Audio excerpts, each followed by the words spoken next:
Kurukshetra DC विश्राम कुमार मीणा ने CM window जन संवाद, सीपी ग्राम पोर्टल, सोशल मीडिया पोर्टल, समाधान शिविरों की शिकायत पर की समीक्षा। अधिकारियों को दिए लंबित शिकायतों पर तुरंत एक्शन लेने के निर्देश। कुरुक्षेत्र उपायुक्त विश्राम कुमार मीणा ने आज लघु सचिवालय कुरुक्षेत्र के सभागार में सीएम विंडो जन संवाद, सीपी ग्राम पोर्टल, सोशल मीडिया पोर्टल, समाधान शिविरों की शिकायतों को लेकर समीक्षा बैठक की। उन्होंने कहा कि आमजन को मुख्यमंत्री के पास चंडीगढ़ समस्या ना लेकर जाना पड़े, इसके लिए जिला मुख्यालय पर सीएम विंडो सेवाएं आमजन को उपलब्ध करवाई जाएं। इस सीएम विंडो पर अब तक 11,682 शिकायतें प्राप्त हुई हैं।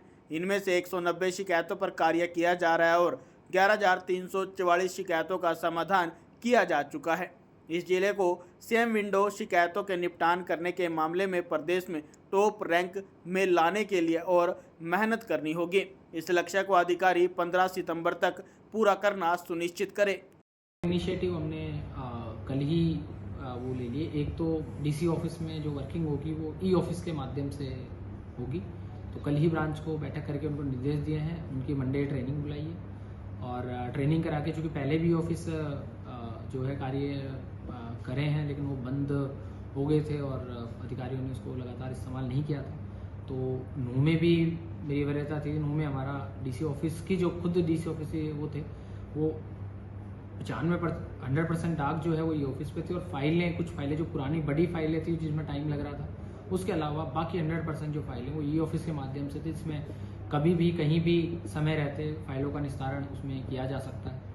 तो ये एक बड़ी पहल रहेगी। तो कर्मचारियों को निर्देश दे दिए हैं और हम एक हफ्ते के अंदर अंदर ई ऑफिस जो है वो डीसी कुरुक्षेत्र ऑफिस में हम रोल आउट कर देंगे। बाकी जो विभाग के अधिकारी हैं उनको भी इसके लिए प्रोत्साहित किया जाएगा और समय के साथ एक समयबद्ध तरीके से एक विजन रहेगा कि अगले 3 महीने में हमारी जितनी भी ऑफिस हैं वो मैक्सिमम ई ऑफिस के माध्यम से करें, पेपरलेस।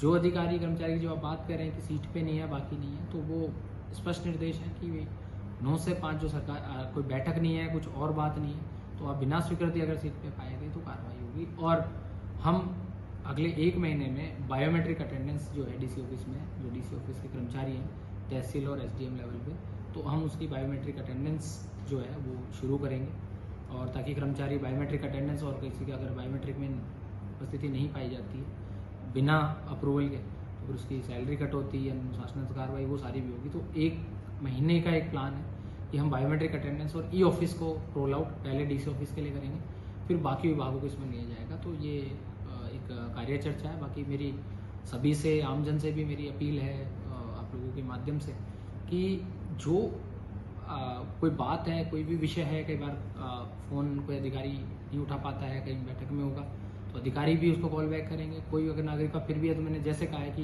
दरवाजे खुले हैं, आप आइए, समाधान बताइए। समाधान शिविर तो डेडिकेटेड है, उस दिन तो आपको बिल्कुल ही सोचना नहीं है। तो ये एक अधिकारियों की टीम जो रहेगी वो इस पे काम करेगी। साथ ही जैसा माननीय मुख्यमंत्री जी के निर्देश पे समाधान शिविर सोमवार और बृहस्पतिवार को 10 से 12 बजे तक लगाए जा रहे हैं, तो वो नियमित रूप से आयोजित किए जा रहे हैं। नियमित रूप से मैं खुद भी उसमें बैठूंगा, हमारी टीम बैठेगी और सिटीजन का वो करेंगे। कोई भी नागरिक चाहे शिकायत भी नहीं और उसका कोई सुझाव भी है तो वो भी आ सकता है और वो अपनी सुझाव भी उसमें बता सकता है। इसके अतिरिक्त कोई भी नागरिक कभी भी जब भी समय मिलेगा कोई बैठक या बाकी चीज़ों के अलावा तो आ सकता है। ऐसा जरूरी नहीं कि 10 से 12 किसी दिन उसका अगर सेक्रेटरीट में कोई और ग्रीवेंस है तो मंगलवार, बृहस्पतिवार या जब भी ऑफिस में मैं बैठा हूँ तो आ सकता है, ताकि उसकी सुनवाई हो और उसकी सुनवाई के लिए इंतज़ार ना करना पड़े। इसके अलावा ईमेल के माध्यम से, व्हाट्सएप के माध्यम से भी वो अपनी शिकायत दे सकता है और इन पोर्टल के माध्यम से हमने एसडीएम्स को भी निर्देश दिए हैं। तो ये 2 चीज़ें जो है हमारी वो रहेंगी। बाकी जितने भी बड़े प्रोजेक्ट्स और जो प्लानिंग ऑलरेडी पाइपलाइन में थी, शिविर है उसमें डीसी लेवल पे मैं हेडक्वार्टर पे ही सुनवाई करते हैं, बाकी जगह एसडीएम करते हैं। तो हम एक रोस्टर बनाएंगे कि महीने में जो दिन तय कर दिए जाएंगे और पब्लिसिटी कर दी जाएगी, उस दिन मैं 4 उपमंडल में, 3 उपमंडल में, चौथा तो हेडक्वार्टर पे होगा, तो तीनों उपमंडल में मैं खुद 1 दिन का समाधान शिविर जो है वो उपमंडल स्तर पे करूंगा। वो रोस्टर हम अगले 7 से 8 दिन में बना देंगे। 7 नंबर से जो है ये व्यवस्था हम लागू करेंगे ताकि वहाँ के लोगों को फिर यहाँ तक भी ना आना पड़े। कुल मिलाकर सुनना है वही प्रायिकता है। तो हम जिनसे मेरा कहेगा, हमने सोशल मीडिया जो हमारे बाकी है उनको एक्टिवनेस के लिए भी कह दिया है और हमारा जो ट्विटर हैंडल है, एक्स हैंडल है, उसकी एक्टिवेशन, उस पर भी कोई ग्रीवेंस जो है नागरिक डाल सकता है। और एक से 1.5 महीने में हम एक समुचित व्यवस्था करके सिटीजन की ग्रीवेंस को ट्रैकिंग की एक व्यवस्था जो हमारे सारे पोर्टल हैं उनके माध्यम से एक ब्रांच की एक्टिवनेस करके, और एक वो हमें 1 महीना के करीब का एक समय रहेगा, उसके बाद हम प्रॉपरली उसको रोल आउट कर दें। जनता की ग्रीवेंसेस सुनना और उनका निराकरण करना, सभी विभागों से तालमेल करते हुए जो जिले को आगे ले जाना, और जो पहले जो जितने भी प्रोजेक्ट्स और जितने भी इनिशिएटिव्स जो पहले के सभी अधिकारियों ने, पूरी टीम ने, जो टीम कुरुक्षेत्र है हमारे अधिकारियों की, इन्होंने जो लिया उन्हीं को आगे बढ़ाना। कोई विभागों का आपस में कोऑर्डिनेशन की वजह से कोई प्रोजेक्ट डिले ना हो, ये एक वरीयता रहेगी। साथ ही कुरुक्षेत्र जो है वो चूँकि एक हमारी महत्वपूर्ण सिटी है, बहुत सारे पर्यटक भी यहाँ पे आते हैं। माननीय मुख्यमंत्री जी का एक विजन है कि स्वच्छता में जो है कुरुक्षेत्र रैंक 1 आए, तो यही एक सबसे बड़ी वरीयता रहेगी। आज अधिकारियों के साथ सुबह जितने भी हमारे समाधान शिविर, सीएम विंडो, सीपी ग्राम्स, जनसंवाद, जितने भी पोर्टल है उनकी एक डिटेल समीक्षा की गई, और समीक्षा के दौरान सभी विभागों को स्वच्छता पे भी एक बात की गई। सभी विभागों के सहयोग से हम स्वच्छता की एक जो ऑलरेडी एक पहल चली हुई है, उसी पहल को ही हमने उसको गति देना है, ताकि स्वच्छता में हमारी डीसी ऑफिस में आप बेझिझक कभी भी आ सकते हैं, और समस्या का जो समाधान है या आपके सुझावों पे काम है वो बिल्कुल किया जाएगा। और हम जिले को, माननीय मुख्यमंत्री जी का जो एक विज़न है कि कुरुक्षेत्र एक आइकॉनिक सिटी है, उसमें स्वच्छता और इन चीज़ों को करके हम 4 चांद लगाएं और एक समुचित विकास लेके हम बढ़ें।